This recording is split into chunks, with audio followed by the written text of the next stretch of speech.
First, you have some time to look at questions 1 to 6.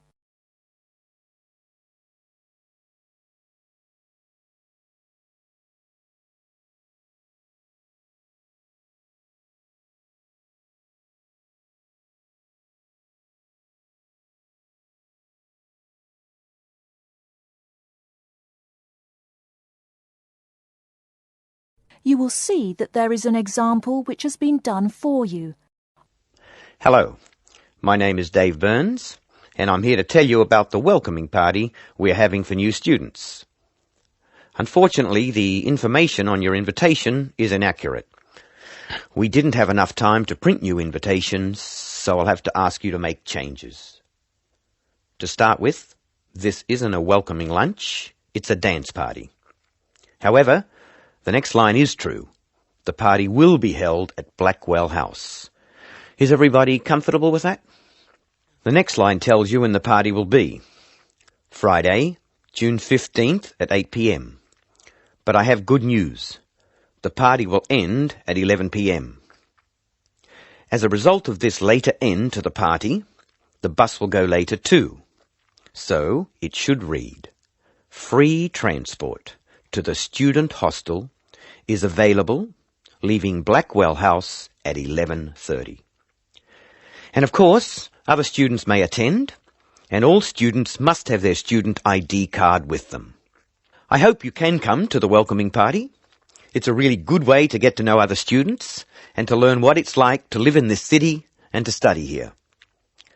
Just one final change. Please let us know by Thursday if you can come.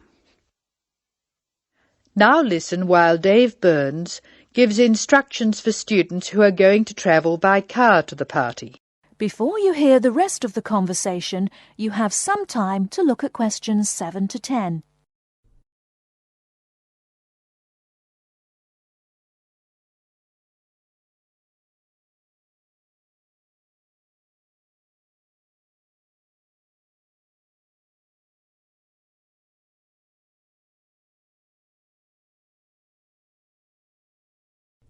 Now listen and answer questions 7 to 10. Some of you may prefer to travel by car, but I have to warn you about some changes to the roads. You will find there is a lot of new road work on Smith Street. The work will not finish for a long time, so we can be sure that Smith Street will be a problem. If you are coming from the city, you will be able to travel easily until you get to Blackwell Street, just near the college. As you know, Blackwell Street is very long. You should avoid the corner of Blackwell Street and Jones Avenue, because they are laying telephone cable. However, you can take a detour and avoid Blackwell Street altogether. The best thing to do is to pass the roundabout and take the first road on your left, which is Brown Crescent. Brown Crescent will lead you into the college grounds, so that's easy. I hope everyone has a great time. Bring your friends, and we'll see you on Friday. Oh, one final reminder. It's best to use the side door. The front door may be locked at 7, so come to the side. See you on Friday. That is the end of section 1. You now have half a minute to check your answers.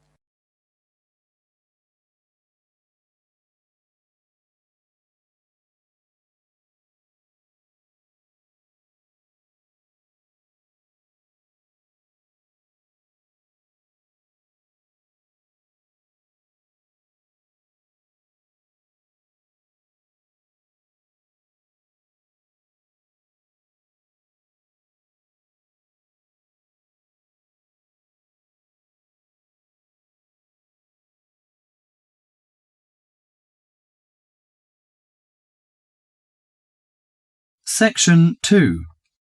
In this section, you'll hear an introduction about ancient architectures. First, you have some time to look at questions 11 to 20.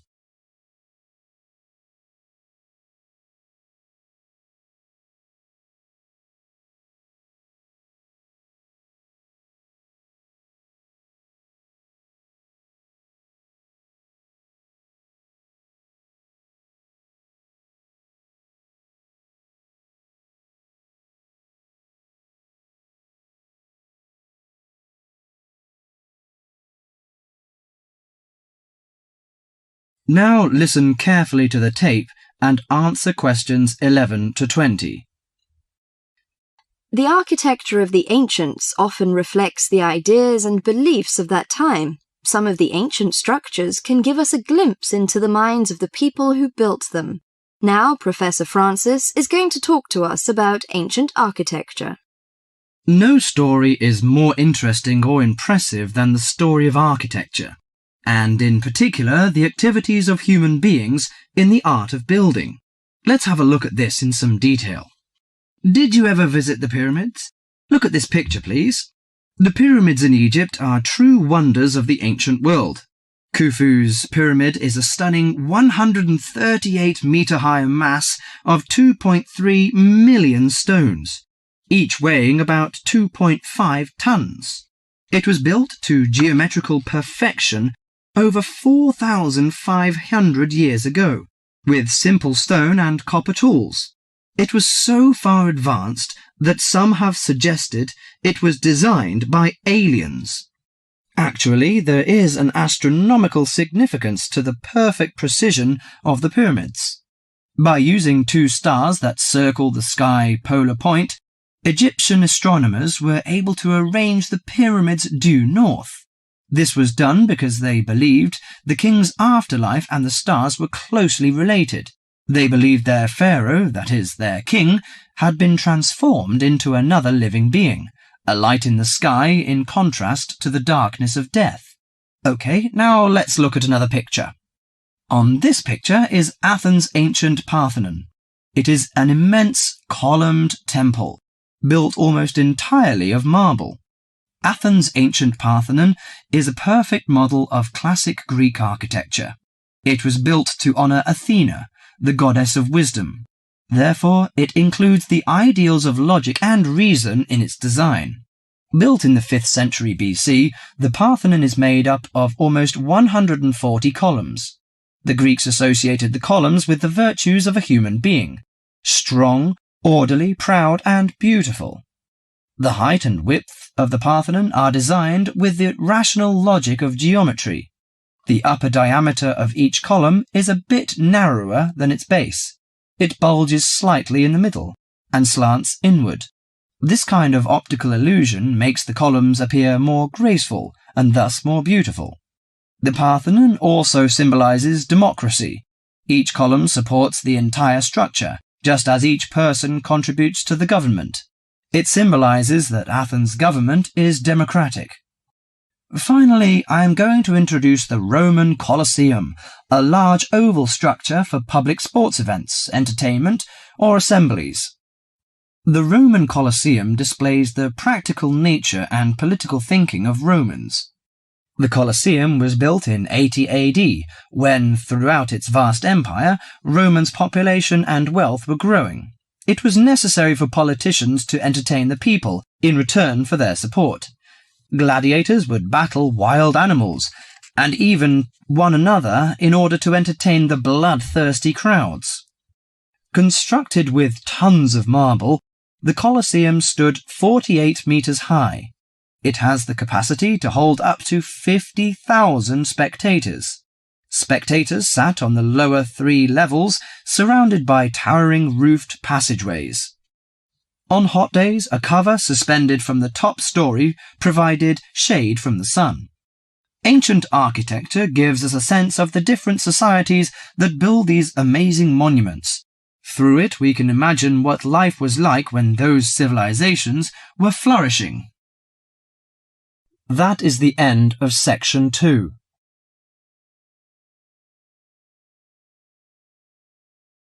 You now have half a minute to check your answers.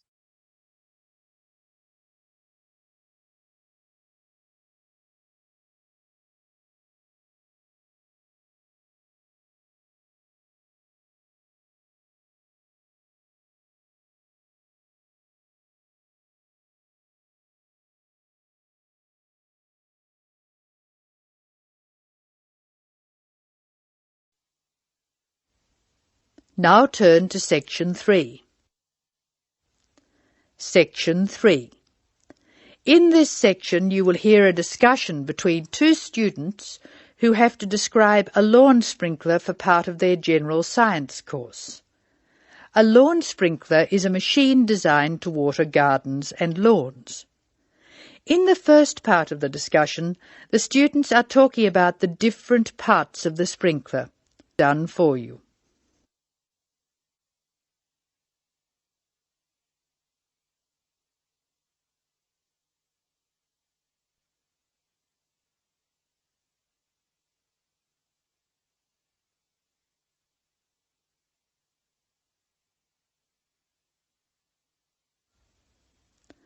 Now listen to the conversation and label the parts of the sprinkler on the diagram. Choose from the box. There are more words in the box than you will need. Hello, Scott. I believe you're going to be my partner for this practical session. Have you got the model set up? Yes, it's right here. The instructions say we have to describe it first and label the diagram. I've started from where the water enters the machine. The water enters through a hose pipe and then it turns a water wheel. You can see where the wheel is marked by an arrow pointing upwards. It's called a water wheel because it's designed so the water will catch against the wheel. This action spins a series of gears. How are you going to describe the gears? There are 2 worm gears, one vertical and one horizontal. The horizontal worm gear drives a circular gear. That gear is connected to a crank which changes the motion. The crank is already labelled. Do you see the 2 white arrows? I see. Okay. The water has passed across the water wheel. Then what? Okay. Then you could say the water passes through the spray tube. Yes, I see. And the water is then spread over the lawn through holes at the top of the spray tube. How are you going to describe the base? How about this? The sprinkler stands on a base consisting of 2 metal tubes which join at a hinge at one end and continue into a plastic moulding at the other.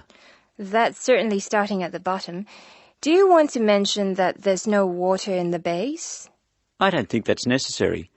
If you look at the diagram, it's easy to see that the only metal tube to contain water is the spray tube. You can actually see the water coming out of it. Now listen while Linda and Scott's instructor, Mark Stewart, talks to them. Answer questions.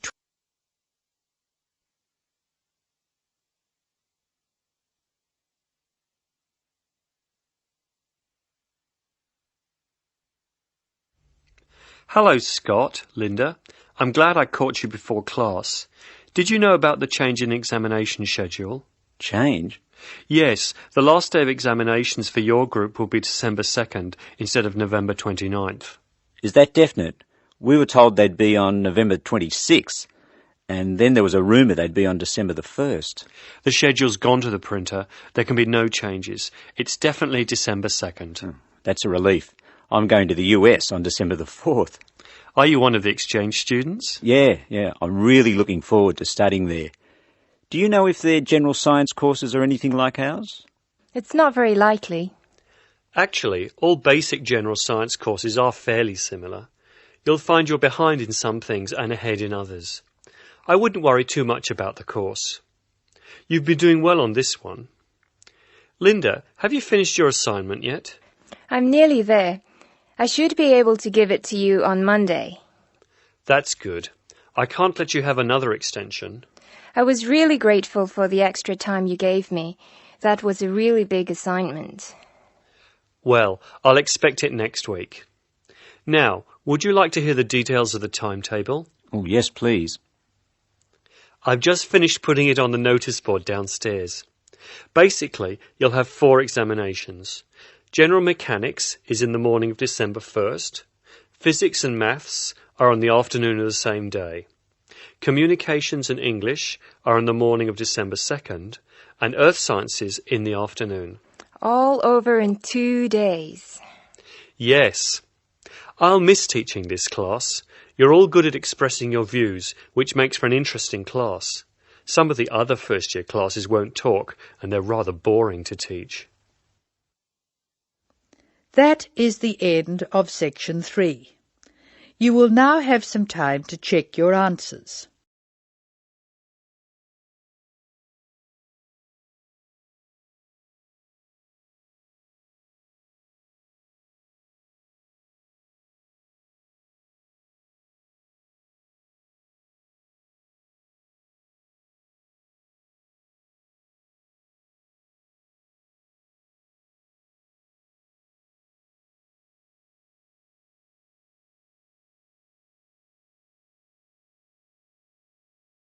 Section 4. In this section, you'll hear a conversation between a tutor and a student about the strategies of note-taking. First, you have some time to look at questions 31 to 40.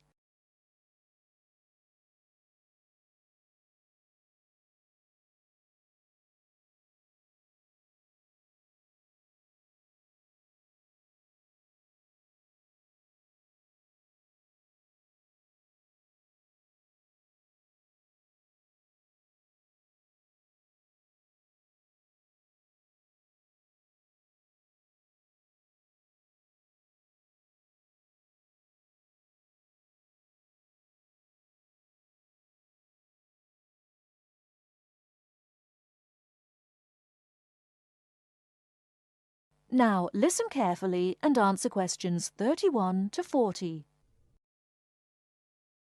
Hi, Mr. Smith. I wonder whether you can spare several minutes with me. Sure. What's your name, please? John Murray. Good, John. What can I do for you? Well, I am a freshman in the communication faculty. I quite enjoy the life here, except for the difficulty I have in the lectures. You know, I find it difficult to take notes when I listen. If I take notes on my notebook, I can't concentrate on the lecture. But I feel frustrated after the lecture if I don't write down anything. As we know, note-taking is a complex activity which requires a high level of ability in many separate skills. At least 4 important skills are needed. 4? I don't expect so many. I think that needs 1 or 2 skills. Firstly, you have to understand what the lecturer says as he says it.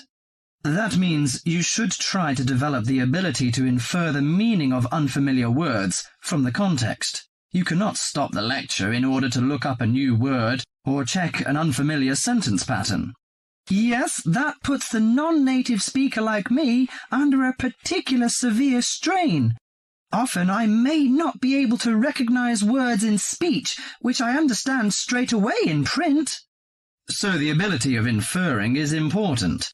Of course, you won't always be able to do this successfully. You must not allow failure of this kind to discourage you, however. It's often possible to understand much of a lecture by concentrating solely on those points which are most important. But how do I decide what's important? Well, that's in itself another skill I'd like to tell you. At first, the most important piece of information in a lecture is the title itself. If this is printed or referred to beforehand, you should study it carefully and make sure you're in no doubt about its meaning. A title often implies many of the major points that will later be covered in the lecture itself. It should help you therefore to decide what the main point of the lecture will be. Besides the title, what should I pay attention to during the speech? A good lecturer often signals what's important or unimportant. He may give direct or indirect signals. Many lecturers, for example, explicitly tell their audience that a point is important and that the student should write it down. Unfortunately, some lecturers who are trying to establish a friendly relationship with the audience are likely on these occasions to employ a colloquial style. He might say such thing as, "This is, of course, the crunch," or "Perhaps you'd like to get it down." Although this will help the student who's a native English speaker, it may very well cause difficulty for the non-native speaker. You'll therefore have to make a big effort to get used to the various styles of his lectures. I see. You mean I should get used to some colloquial expressions of the lecturer and write down the points he recommends us to take? That's right. And it's worth remembering that most lecturers also give indirect signals to indicate what's important. They either pause or speak slowly or speak loudly or use a greater range of intonation, or they employ a combination of these devices when they say something important. So, I should be aware of this and focus my attention accordingly. If I can catch the main points, how can I write them quickly and clearly? Good question. That's a problem that most students find hard to solve. Having sorted out the main points, you have to write them down. In order to write at speed, you may find it helps to abbreviate. You can also try to select only those words which give maximum information. There are usually nouns, but sometimes verbs or adjectives. Writing only one point on each line also helps you to understand your notes when you come to read them later. I see. The last but not least skill to learn is to show the connections between the various points you've noted. This can often be done more effectively by a visual presentation than by a lengthy statement in words. Thus, the use of spacing, of underlining, and of conventional symbols plays an important part in efficient note-taking. In this way, you can see at a glance the framework of the lecture. Thank you so much, Mr. Smith. I think I'll employ the methods in the next lecture. That is the end of section 4. You now have half a minute to check your answers.